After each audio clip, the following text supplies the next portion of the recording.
Hello दोस्तों, तो मैं हूँ राजेश कुमार और मैं आपका अपने यूट्यूब चैनल पे स्वागत करता हूँ। और अ, मैं उम्मीद करता हूँ कि आप पिछले साल जितने सारे वीडियोस मैंने बनाए हैं उन सारे वीडियोस को आप बहुत ही बेहतरीन तरीके से आप उसको स्टडी कर रहे हो और आप उसको उसका नोट्स बना रहे हो। ठीक है, तो मैं आगे बढ़ता हूँ। अब आज जो मैं हूँ एक बहुत ही खास चैप्टर लेकर आया हूँ क्लास 8 के लिए है, जो कि और क्लास 8 का जो चैप्टर 1B है, जो कि एक पोएम है दोस्तों। तो एक बहुत ही खास पोएम है ये। ठीक है, जिस पोएम का नाम है माई मदर, जो कि APJ अब्दुल कलाम के द्वारा लिखा गया है। और ये बहुत ही खास सा एक पोएम है दोस्तों। तो APJ अब्दुल कलाम का नाम सुनते ही हम लोगों का दिमाग में एक बहुत ही मतलब रिस्पेक्ट पैदा होता है। तो आज उन्हीं के द्वारा लिखा हुआ एक पोएम को हम लोग पढ़ेंगे दोस्तों, जो कि पोएम का नाम है माई मदर। देखिए दोस्तों, ध्यान से ये देखिए, माई मदर जो है इसका मतलब क्या होता है, मेरी माँ। ठीक है, आप सभी को जानते हैं कि माई मदर का मतलब होता है मेरी माँ। और मेरी माँ यानी कि हर किसी के पास अपनी अपनी माँ होती है। तो APJ अब्दुल कलाम के पास भी अपनी माँ थी, जिसके बारे में उन्होंने लिखा है अपनी माँ के बारे में। ठीक है दोस्तों, तो देखिए हम लोग अब इसको पढ़ेंगे आज डिटेल में। ठीक है, तो देखते हैं, सबसे पहले बिफोर यू रीड पढ़ते हैं दोस्तों। ठीक है, APJ अब्दुल कलाम सबसे पहले मतलब जो है क्या कहना चाहते हैं अपने पोएम में। देखिए सबसे शुरुआत में ये बिफोर यू रीड में हम लोग को बताएगा कि आखिर किस लिए पोएम लिखा गया। ठीक है, तो चलिए देखते हैं दोस्तों। हु लव्स, देखिए, who loves you most in the family. आपका जो परिवार है उसमें सबसे ज़्यादा प्यार आपको कौन करता है। ठीक है, व्हेन यू फील सीक और get hurt, when do you want to close to you, sorry, whom do you want to close to you. देखिए दोस्तों, कहता है कि एक बात बताइए, ठीक है, आपके परिवार में सबसे ज़्यादा प्यार आपको कौन करता है। ठीक है, जब आप बीमार होते हैं, ठीक है, जब आप बीमार होते हैं, सिक का मतलब होता है बीमार होना, ये सिक इसका मतलब होता है बीमार होना। ठीक है, जब आप बीमार होते हैं, ठीक है, और जब आपको दुख होता है, तो आप किसको अपना नज़दीक में सबसे ज़्यादा देखना चाहते हैं। ठीक है, the fondest memories of your, देखिए, fondest memories of your childhood days are the moments spent with our mother. क्या कहता है कि हमारे जीवन का सबसे ज़्यादा अगर पसंदीदा अगर कोई पल होता है हमारे लाइफ का, तो सबसे ज़्यादा बेहतरीन सा पल होता है वो बचपन का दिन, जब हम अपनी माँ के साथ गुजारे हुए होते हैं। ठीक है, तो doctor APJ Abdul Kalam has portrayed similar feelings in the poem as the, देखिए, as he remembers his mother on an moonlight night, read to feel. चलिए देखते हैं क्या होता है। ठीक है, ये जो है डॉक्टर APJ अब्दुल कलाम जो है, ठीक है, एक चांदनी रात है और चांदनी रात में अपनी माँ को याद करते हुए, ठीक है, उन्होंने अपनी जो है उनका जो विचार है अपनी माँ से रिलेटेड, ठीक है, उनको जाहिर करते हैं इस पोएम के जरिए। तो चलिए देखते हैं, इसको पढ़ते हैं हम लोग डिटेल में दोस्तों। ठीक है, देखिए, सी वेब्स, देखिए यहाँ पे दिया है, सबसे पहला वर्ड जो दिया है, सी वेब्स, गोल्डन सैंड और पिलग्रिम्स फेथ। देखिए कहने का मतलब ये दोस्तों, ठीक है, कवि जो है ना अपने जीवन में माँ का महत्व को दर्शाते हुए कहता है ना कि देखिए, माँ जो समुद्र की जो लहरें हैं, सी वेव्स का मतलब समुद्र की लहरें, गोल्डन सेंट यानी कि सुनहरी रेत जो है, या तो सुंदर सी सोने की जैसी बालू जो है, और पिलग्रिम्स मतलब कि तीर्थ यात्री जो हैं उनका विश्वास। ठीक है, ये सारा चीज़ देखिए कहाँ है, रामेश्वरम मॉस्क्यू स्ट्रीट। ठीक है, रामेश्वरम में जो मस्जिद का गली है, ठीक है, ऑल मर्ज इनटू वन, वो सारा चीज़ एक ही जगह पर है। कहाँ पर है, मेरी माँ में है। कहाँ है, मेरी माँ में। देखिए दोस्तों, इसका कहने का मतलब ये है, ठीक है, कि जो लेखक, ये जो कवि हैं, सॉरी, ये डॉक्टर APJ अब्दुल कलाम जो हैं, ठीक है, वो एक ही बात कहना चाहते हैं कि ठीक है, समुद्र की लहरें, सुनहरी रेत, तीर्थ यात्रियों का विश्वास और रामेश्वरम की जो मस्जिद वाली गली है, ठीक है, ये सभी को मिला करके, ठीक है, एक ही रूप बनता है, और वो रूप मेरी माँ का है। ठीक है, किसका है, मेरी माँ का। तो चलिए दोस्तों, अब आगे देखते हैं। इस पहला का जो था हम लोग समझ गए, दूसरा देखते हैं। You come to me like heavens caring arms. ठीक है, I remember the wars days when life was challenge and toil, meals to walk and hours before sunrise, walking to take lessons from the saintly teacher near the temple।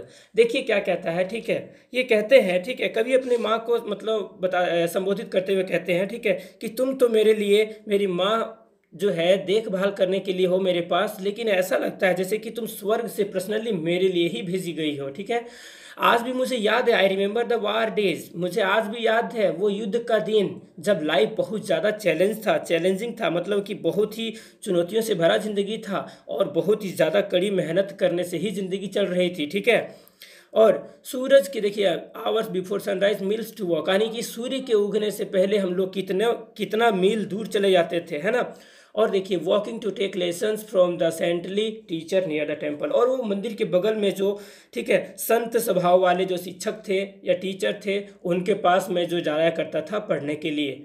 ठीक है, तो देखिए दोस्तों कहने का मतलब ये है, ठीक है, कवि जो है अपनी माँ को क्या कहते हैं कि तुम स्वर्ग से पर्सनली मेरे लिए आई हो माँ, मुझे ऐसा महसूस होता है, इतनी केयर करती हो मेरा, इतना देखभाल करती हो मेरा, इतना ज़्यादा तुम्हें परवाह है मेरा कि मतलब मुझे आज भी वो दिन याद है माँ जब जब ठीक है युद्ध के दिन थे और युद्ध के दिनों में तुमने मेरा कितना ख्याल रखा था, मीलों दूर पैदल चलना पड़ता था, ठीक है, अपनी ज़िंदगी को चलाने के लिए, पैसे कमाने के लिए, और तुम कितनी मेहनत करती थी और मेरे पापा कितने मेहनत करते थे। ये सारी चीज़ों को ये सारी चीज़ें जो है मुझे आज भी याद हैं। और मैं कितने दूर पैदल जाया करता था, मंदिर के जस्ट बगल में जो टीचर थे, साधु के जैसे जो शिक्षक थे उनके पास पढ़ने के लिए, मुझे आज भी वो दिन याद है। आगे देखिए क्या कहता है, again miles to the Arab teaching school. ठीक है, और देखिए climb sandy hills to railway station road and collect distribute newspapers to temple city citizens. देखिए दोस्तों क्या कहता है, ठीक है, कि देखिए कवि जो है, ठीक है, उनको आज भी याद है, ठीक है, कि कवि जो है मीलों का सफ़र तय करके, यानी कि बहुत ही किलोमीटर्स, बहुत सारे किलोमीटर्स को तय करके अपने अरब का जो शिक्षा होता था, जहाँ पर अरब देश का जो भाषा था उस भाषा का जहाँ पे शिक्षा दिया जाता था, ठीक है, उर्दू का भी कह सकते हैं दोस्तों। तो जो उर्दू का स्कूल था उस स्कूल में जब हम जाते थे मीलों पैदल चल के, ठीक है, और देखिए जब मैं जाता था तो देखिए मुझे कैसे जाना पड़ता था, climb sandy hills to railway station, कहने का मतलब मुझे रेतीली पहाड़ियों पर चढ़कर रेलवे स्टेशन रोड की तरफ जाना पड़ता था। यानी कि कितना दूर जाना पड़ता था, देखिए सबसे पहले कहाँ चढ़ते थे, रेतीली पहाड़ियों में, सैंडी हिल्स यानी कि रेतीली पहाड़ियों में मैं चढ़ता था, और फिर कहाँ पहुँचता था, रेलवे स्टेशन पहुँचता था, और वहाँ से मैं क्या करता था, कलेक्ट करता था, यानी कि जमा करता था। क्या जमा करता था, पेपर, यानी कि स्टेशन से वो पेपर उठाता था और वो बांटने के लिए चले जाते थे टेम्पल सिटी में। टेम्पल सिटी यानी कि मंदिर के आसपास का जो शहर था उस शहर में पेपर को बांटने के लिए चले जाते थे। उसके बाद वो अरब का जो स्कूल था, अरब का भाषा का जो स्कूल था, उस स्कूल में वो पढ़ने के लिए चले जाते थे। दोस्तों आप लोग इनका बायोग्राफी जरूर पढ़े होंगे, जिससे हम लोगों को ये पता चलता है कि वो एक बहुत ही बचपन से ही अपना एक बहुत ही हार्ड वर्कर टाइप के व्यक्ति थे वो। ठीक है, बहुत ही कड़ी मेहनत करते थे वो अपने जीवन को चलाने के लिए। यहाँ तक कि वो इमली का जो दाना होता है दोस्तों, वो भी वो चुना करते थे और अंग्रेज़ों को बेचा करते थे उस ज़माने में। ठीक है, तो बहुत ही मतलब मुश्किल वाला लाइफ ये जिए हैं, और ये आप जानते हैं कि हमारे देश के लिए क्या रह चुके हैं और क्या है, आज भी हम लोग उनको मिस करते हैं। उनका जो मतलब जो देन है हमारे लिए, जो डीड्स है उनका करना, जो मतलब उन्होंने जो काम किया है, उन सारे कामों को हम लोग आज भी नहीं भूल सकते। देखिए दोस्तों क्या कहता है, few hours after sunrise going to school, और जब सूर्य उग जाता था माँ तो मैं स्कूल चला जाता था। Evening business time before study at night, और शाम जो होता था वो शाम को हम लोग बिजनेस करते थे पैसे कमाने के लिए, और फिर रात में हम पढ़ते थे, यानी कि रात में पढ़ने से पहले बिजनेस करते थे। All this pain of a young boy, एक छोटा सा बच्चा का जो दर्द होता है माँ, वो तुम समझती थी माँ। ठीक है, कहने का मतलब ये है कि देखिए यहाँ पे कितना सारा बात बता दिया कि स्कूल वो कैसे जाया करते थे। ठीक है, और दूसरी बात ये है कि हम लोग अब आगे का जो देखेंगे इससे हम लोग को समझ में आएगा उनका और ज़्यादा जो डिटर्मिनेशन है अपनी माँ के लिए और डेडिकेशन जो है उनका, ठीक है, वो अपना दिखाएंगे भी। ये जो है नेक्स्ट स्टेंजा वो बताएगा हम लोग को। My mother you transformed into pious strength with kneeling and bowing 5 times for the grace of the almighty only my mother. देखिए कवि क्या कहता है कि माँ, ठीक है, देखिए क्या कहते हैं कि माँ, ठीक है, तुम एक मतलब एक ऐसी व्यक्ति हो मेरी लाइफ में, ठीक है, जो भगवान के पास, ठीक है, जो 5 बार जो नमाज पढ़ती थी ना, ठीक है, और झुकती थी अपने घुटनों के बल पे और भगवान से जो प्रार्थना करती थी 5 बार दिन भर में, ठीक है, जो कि ठीक है मेरे लिए, हमको तो बहुत स्ट्रॉन्ग बनाया ही माँ, लेकिन ये सारा देन जो है वो तुम्हारा ही तो है माँ, है ना। ये कवि जो है अपनी माँ का जो है तारीफ करते हुए बिल्कुल भी थक नहीं रहे। क्यों थकेंगे भला, है ना, वो थकेंगे भी क्यों भला, माँ ऐसी होती है ना दोस्तों। तो देखिए आगे देखिए यहाँ पे, your strong piety is your children's strength, तुम्हारा जो, ठीक है, कहने का मतलब ये है कि देखिए ये कहने का मतलब है कि माँ जो तुम्हारा, ये पीटी का मतलब होता है दया करना, ठीक है दोस्तों। तो माँ को कहता है कि तुम्हारा ये जो दया करने का जो तरीका है अपने बच्चे पर माँ, मेरे ऊपर माँ, ठीक है, वो मुझे बहुत ही ज़्यादा मजबूत बनाया। अगर तुम दया नहीं करती मेरे ऊपर तो मैं शायद मजबूत नहीं बन पाता। आगे देखिए, you always share your best with who ever needed the most. माँ में एक बात और भी मुझे याद आता है कि जब भी कभी, ठीक है, किसी व्यक्ति को किसी चीज़ का ज़रूरत था तो तुमसे जो कुछ बन सका वो सब कुछ तुमने किया। ये सारी बातें जो है मुझे आज भी याद है और मुझे बहुत ज़्यादा अच्छा लगता है याद करके कि मेरी माँ ऐसी थी। You always gave and gave with faith in him. और तुमने जो भी कुछ दिया उन लोगों को, ज़रूरतमंद लोगों को, वो सारी चीज़ें तुमने विश्वास करते हुए दिया है।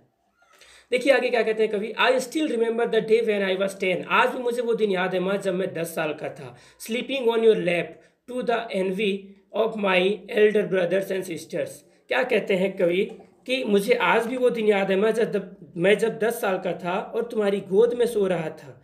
ठीक है, जिससे, देखिए एनवी का मतलब होता है ईर्ष्या करना या जलना। ठीक है, जिससे जो मेरे बड़े भैया और जो दीदी थी, ठीक है, वो दोनों जलते थे।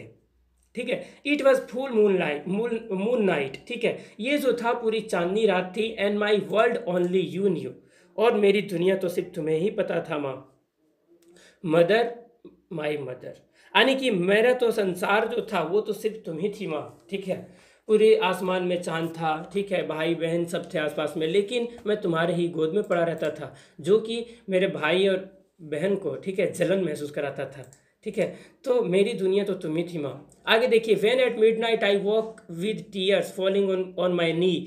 जब कभी आधी रात में, मिडनाइट का मतलब होता है आधी रात। ठीक है दोस्तों, इसको नोट कर लें आप लोग, अगर ये वर्ड मीनिंग हम नहीं लिखे हैं तो आप इसको नोट कर लें और ये वर्ड मीनिंग को आप नोट कर लें अच्छे से और याद कर लें। ठीक है, तो देखिए जब कभी आधी रात में मैं जग जाता था, वॉक अप, देखिए वॉक मतलब जगना। ठीक है, जब मैं आधी रात में कभी जग जाता था, ठीक है, और मैं रोता हुआ जगता था और अपने घुटनों के बल पर गिर जाता था। ठीक है, you new the pain of your child my mother. तब तुमको पता था कि मेरे बच्चे को घुटने में दर्द हो रहा होगा, और तुम देखो your caring hands tenderly removing the pain. और तुम्हारा जो ये हाथ, जो कि बहुत ही परवाह करने वाला हाथ था माँ, ठीक है, जो बहुत ही प्रेम से मेरे शरीर से दर्द को ख़त्म कर देता था।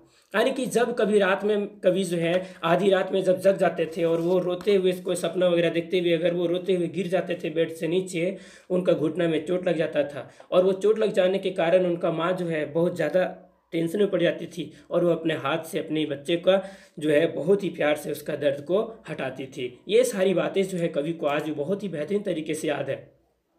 Your love, your care, your faith gave me strength. माँ, तुम्हारा प्यार, तुम्हारा देखभाल और तुम्हारा विश्वास ने मुझे बहुत ज़्यादा मजबूत बनाया है। To face the world without fear. आज मैं अगर इस दुनिया से पूरा लड़ पा रहा हूँ, पूरी दुनिया के सामने में मैं खड़ा हूँ और सारी दुनिया मुझे जानती है आज, तो वो सारी जो है डर को दूर करने वाला ताकत तुमने दिया माँ मुझे। एंड विद हिज स्ट्रेंथ, यानी कि आज मैं जो हूँ इस दुनिया में एकदम निडर खड़ा हूँ, पूरा मजबूती के साथ खड़ा हूँ, तो ये सारा देन तुम्हारा ही है माँ। We will meet again on the great judgement day my mother. हम लोग उस दिन फिर से मिलेंगे माँ, ठीक है, जब इस धरती पर या भगवान के द्वारा, ठीक है, सबसे महान डिसीजन लिया जाएगा, यानी कि जिस दिन मैं मर जाऊंगा माँ, उस दिन मैं तुमसे आके मिलूंगा। कहने का मतलब ये दोस्तों, ठीक है, कि कवि जो है, ठीक है, वो अपनी माँ से मतलब अभी भी मिलना चाहते हैं, और मिलना चाहते हैं इसलिए क्योंकि उनको अपनी माँ के द्वारा जो यादें दी गई है उनको, वो सारी यादों को वो खोना नहीं चाहते, मिटाना नहीं चाहते, इसलिए वो अपनी माँ को जो है, माँ से अपने मिलना चाहते हैं। ठीक है दोस्तों, तो ये कविता में तो बस इतना ही है, लेकिन देखिए यहाँ पे हम लोग जो है इस कविता के माध्यम से क्या क्या सीखे वो बताते हैं दोस्तों। ये एक ऐसे कवि है जिन्होंने, ठीक है, अपनी माँ के बारे में बोलने से बिल्कुल नहीं हिचकिचाए और हम लोगों के पास अपनी माँ का विचार को रख दिए। दोस्तों, हम भी अपने माँ के बारे में गर्व से बहुत कुछ कह सकते हैं, क्योंकि जैसे बहुत सारे लोगों में मैंने देखा है दोस्तों, ठीक है, कि बहुत सारे लोग ऐसे हैं जो जिनका माँ पढ़ी लिखी नहीं है, तो हम लोग उनको बुड़बक समझते हैं। कुछ लोग ऐसे होते हैं कि उनको बुड़बक समझते हैं और किसी के सामने में इंट्रोड्यूस कराने में, यानी कि पहचान दिलाने में कतराते हैं। ठीक है, वो ये कहने से शर्माते हैं कि ये मेरी माँ है। लेकिन देखिए एपीजे अब्दुल कलाम, ठीक है, इनकी भी माँ उतनी पढ़ी लिखी नहीं होंगी, ये तो फिक्स है, ठीक है, लेकिन ये एपीजे अब्दुल कलाम अपनी माँ के बारे में कितने अच्छे अच्छे शब्द कहे हैं, हम लोगों ने भी पढ़ा इसे बहुत ही ध्यान से। दोस्तों यहाँ पे कुछ वर्डिंग्स लिखा हुआ है, आप इसे नोट कर लें, ठीक है, और इसे अपने कॉपी में, और ताकि आप इसे मतलब याद कर सकें, और ये चैप्टर को बाद में भी कभी रिवाइज करते रहें, वीडियो देखते रहें। इसका फ़ायदा ये होगा दोस्तों कि आप इसको बहुत ही गहराई से समझ सकेंगे और जान सकेंगे। और दोस्तों एपीजे अब्दुल कलाम के बारे में और अगर कहें तो देखिए दोस्तों, डॉक्टर एपीजे अब्दुल कलाम, ठीक है, अक्टूबर 15, 1931, यानी कि उनका जन्म जो हुआ था वो अक्टूबर 15 को हुआ था, यानी कि 15 अक्टूबर 1931 में हुआ था। ठीक है। और देखिए जुलाई 27, 2015 में उनका डेथ हुआ था। आप लोग जानते हैं दोस्तों कि उनका डेथ कैसे हुआ था। वो स्पीच दे रहे थे, उसी दौरान उनको, ठीक है, हार्ट अटैक आया था, तो उसी दौरान वो मर गए थे। और ये जो व्यक्ति थे 11th प्रेसिडेंट ऑफ इंडिया, यानी कि ये जो व्यक्ति थे 11वीं राष्ट्रपति थे हमारे देश का। He was known as the missile man of India. इस व्यक्ति को भारत का मिसाइल के नाम से जाना जाता था, क्योंकि इनका जो कारनामा है आज भी हमारे देश में, ठीक है, हमारा देश आज बहुत पीछे रहता, लेकिन इनके द्वारा जो भी कुछ बनाया गया वो सारी उपलब्धियां हमारे देश को बहुत आगे लेके जाती है। As a poet and author he has inspired everyone. दोस्तों ये एक ऐसे व्यक्ति हैं, ठीक है, जो देखिए एक साइंटिस्ट थे, प्रेसिडेंट भी रह चुके हमारे देश का, साथ में ये जो थे इनको तो और किसी चीज़ से लगाव ही नहीं था। इनका रूम में ज़्यादातर किताब ही किताब मिलता चारों ओर। और दूसरी बात ये था दोस्तों, ठीक है, कि इतना सारा क्वालिटी किसी एक व्यक्ति के अंदर होना, ठीक है, कितना कमाल का बात है, जो कि इनके अंदर सारा चीज़ था। एक वैज्ञानिक होने के बावजूद एक शिक्षक भी थे, और दूसरी बात ये था वो पढ़ाते भी थे, रिसर्च जहाँ पे करते थे वहाँ पे उनके साथ में जो लोग काम करते थे उन सभी को वो गाइड भी करते थे, यानी कि पढ़ाते ही थे, समझ लीजिए। और दूसरी बात ये है कि वो एक पोएट भी थे। उनके द्वारा बहुत सारी किताबें लिखी गई है दोस्तों, ठीक है।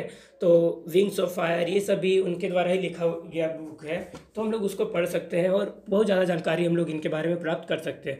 Try to find and read his, देखिए, ऑटोबायोग्राफीज़ टू, इनके द्वारा लिखा गया है ऑटोबायोग्राफीज़ बुक, यानी कि खुद के बारे में बहुत सारा कुछ लिखा गया है, जो कुछ हम लोग खोज सकते हैं और हम लोग पढ़ सकते हैं दोस्तों। तो ये जो है चैप्टर खत्म होता है दोस्तों।